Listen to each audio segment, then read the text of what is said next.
Carole Baskin? I'm Carole Baskin. Welcome to the best exotic animal show in these United States. This is who we've been after. Documented animal abuser, Joe Exotic. We're coming for you. You have no idea what I'm willing to do for my animals. I got a job for you. When I heard that you were going to be in this series, like I like almost couldn't compute it. And watching it, you crushed it. Like, congratulations. Thank you. I haven't had more fun, I think, than this project on camera.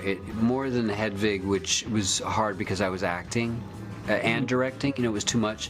But this, I could really focus on the character, the empathy, you know, getting under the skin, finding out more about Joe, you know, what he'd been through with his husband, with his family, with his suicide attempt that led him to his paranoia, you know, and his self-destruction. And I'm just gonna say, everybody needs to get Peacock because it is so good. And when you say empathy, this is not what you saw in the documentary. This is something totally different. And it's, I mean, sure, it's camp, but it's not camp. It's not like kitschy. Right. I think the tone he's found is, I mean, he worked on Shameless, you know, which has some similarities, but there's a show from Britain called A Very English Scandal that Hugh Grant and Ben Whishaw did, and about a closeted gay politician who tries to kill his ex-lover for his career.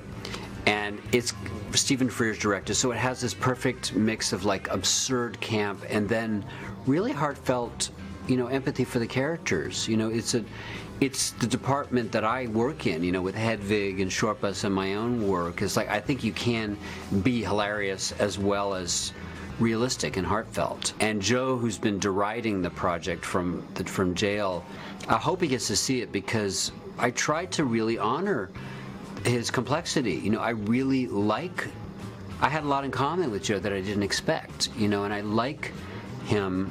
Where at the same time deeply disappointed by his failures and aggression, you know, and ultimately his crime. Let me ask you this. If you could, you know, like spend a day with Joe, what would you talk about? What would you want to know straight from him?